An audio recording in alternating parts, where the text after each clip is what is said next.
Hey guys, Mix here, and in today's video, as you guys can tell from the title and thumbnail, there is going to be some changes going on with the half-scale NASCAR. So as you guys know, I've been wanting to turbo this thing, and I've already gone ahead and got started with putting on the accessories needed for a turbo. And if some of you don't know, this is a Honda GX390, which is carbureted and a single cylinder. No one has really ever successfully made power from a single cylindered engine like this and carbureted, and I knew that going into this, and a lot of you guys commented saying that it won't work unless maybe I did a electric fuel injection, and I did look into that, but that is a whopping $700, and I don't know if I want to spend that much money on just a little engine like this. So I was gonna just try doing it carbureted, and then one of you guys actually commented to do the mechanical fuel injection from Go Power Sports, and I contacted them and everything because they have one, but it's not for a Honda GX390, and there are no mechanical fuel injections for a Honda GX390. I was actually hoping that there would be, because then I would still continue to turbo this, but since there's not, that's kind of a bummer, but also a kind of awesome thing. Ever since I, was looking at this thing for when it was for sale, and when I bought it, I had big plans for this thing. And that was to actually do a front-mounted, turboed motorcycle engine that's stick shift, whole clutch pedal, a shifter right here, and that's what I really wanted to do from the get-go. So as you guys can tell from the title, it's up to you guys. You guys are going to be deciding the fate of the half-scale NASCAR, the NASKART, the Mini Cup car, whatever you want to call it. So here are the options. It's either I continue to try and turbo this Honda GX390 and try and get the single cylinder to actually make power under boost, or I get the motorcycle engine and probably not front mount it, because this thing is about 10 feet long, and a 10-foot long chain from the front to the rear is probably not the safest thing. So a rear mounted motorcycle engine, which is also probably better for weight and trying to get power down to the wheels. If the motorcycle engine is chosen, it is still going to be turboed. So initially when I bought this turbo, in the description it said for 2 to 4 cylinder motorcycle engines, which is pretty neat. So I guess this is meant for a motorcycle. It also had ATV, which I have no idea, maybe it's just an eBay thing, but I still would be turboing a motorcycle engine, but just swap out this engine for the bigger engine, and possibly be able to make the motorcycle engine boosted, even though a motorcycle engine will definitely be enough power, but I really want this thing to be a ripper. So I know, guys, that this may seem kind of unexpected, that like just stopping the whole turboing the small engine is kind of like we did all of this for nothing, but all of this stuff, like I said before, is going to be staying, and honestly I think this will be a fun project for the channel, trying to swap an engine into this. You guys can choose which ccage you think would be awesome on this. So personally, I'm thinking 1000 cc or up, even though a 500 or 600 whatever would be perfectly fine, but I was kind of thinking like the Harley Davidson 1400 cc's, just because I really want it to sound like a baby V8 inside of a baby NASCAR. That only seems right. But comment down below on what you guys think, probably like a 600, 750, 1000, or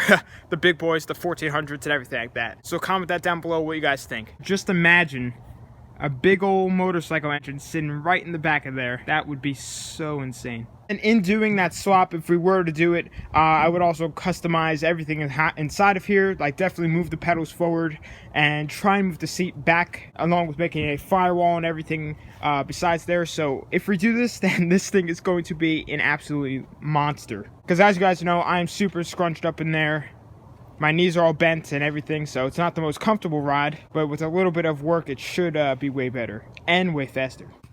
Alrighty, guys, so we were actually back here 2 days later, because it started getting dark out the day of the clip that you guys last saw, and then yesterday it snowed, and also something special happened that you'll be seeing in next video, so stay tuned for that. But I do want to go ahead and just get one thing done in today's video.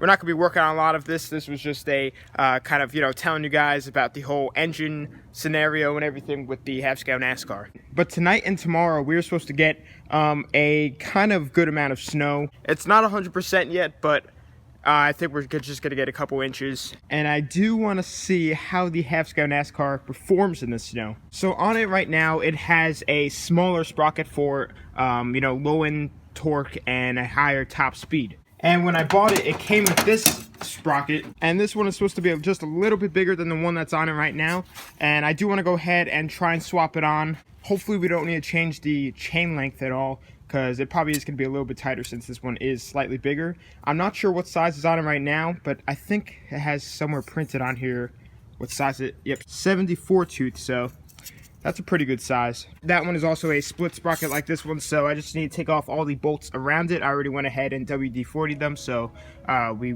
won't have to worry about stripping them as much. But let's go ahead and do that, and I'm really curious how this performs with a bigger sprocket, because the low on this thing right now is awful.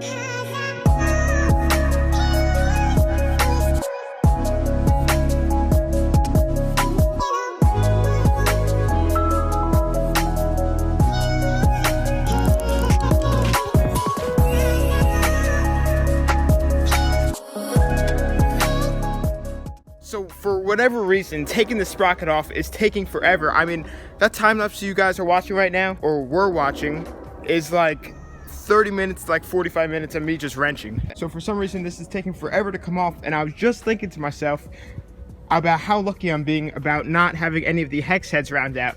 Right as I think that, this one decides to start spinning. So I'm gonna go ahead and try and take that out, and I'll catch you guys back once hopefully it comes out. Finally, after going back and forth with needle nose pliers, I got the sprocket off, so now just need to unravel it from the chain. I'm really curious to see what size, what the heck. Please don't tell me I just didn't do this all for nothing. So the old sprocket says 74, and the new sprocket also says 74, so I'm really hoping I didn't just do this all for nothing, and it does look like I did. Yep, all the teeth match up. So it's probably been about an hour now of me just wrenching on that thing, and yeah, this sucks. Well, at least I can order a bigger sprocket now. Something really good for drifting, because while I have this engine still in here, I do want to go ahead and have some fun with it before we go ahead and do a motorcycle engine or anything like that. That really sucks. But what I can't believe is how low the torque is for a 74 tooth sprocket. 74 teeth is pretty large, so I'm gonna have to order a really big one if I really want to get low end power, because you guys know how slow this thing is down low. Over here on the clutch, it has a ton of teeth. So that is probably also one of the reasons why. So guys, obviously I cannot, continue on the video with the gearing and everything because I need to order the sprocket, but man, that sucks. But since I do have the chain off, I do want to go ahead and fire this up and see what it sounds like free revving before we end off this video. I'm sure it sounds really sick.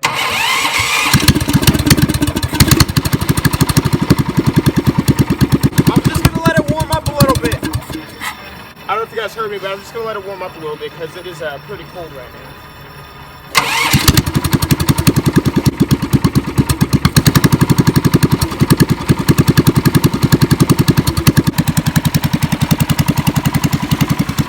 I'll let it warm up for a little bit, then we'll hammer on the gas and see if we can shoot some big flames. Alright, so it's pretty much warmed up. Let's see how it sounds.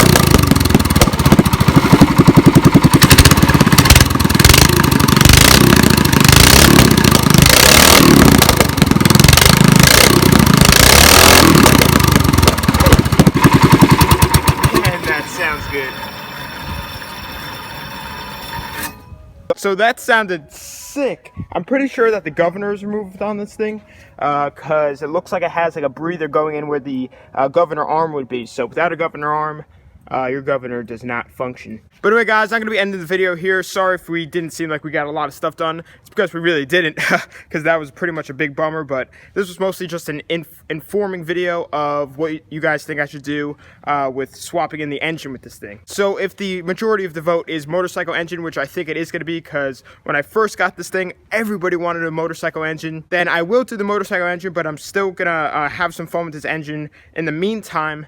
and try and push its limits, and like I said, put on the bigger sprocket and see what kind of torque and high end we can push out of this thing. But anyway guys, stay tuned for that video that I told you about earlier in the video, which is going to be next video, because it is actually going to change this whole channel around. It's going to make for better content, way more videos, better builds, everything. So be on the lookout for that. But anyway guys, thanks for watching. Please subscribe, like, comment, share your friends with the channel.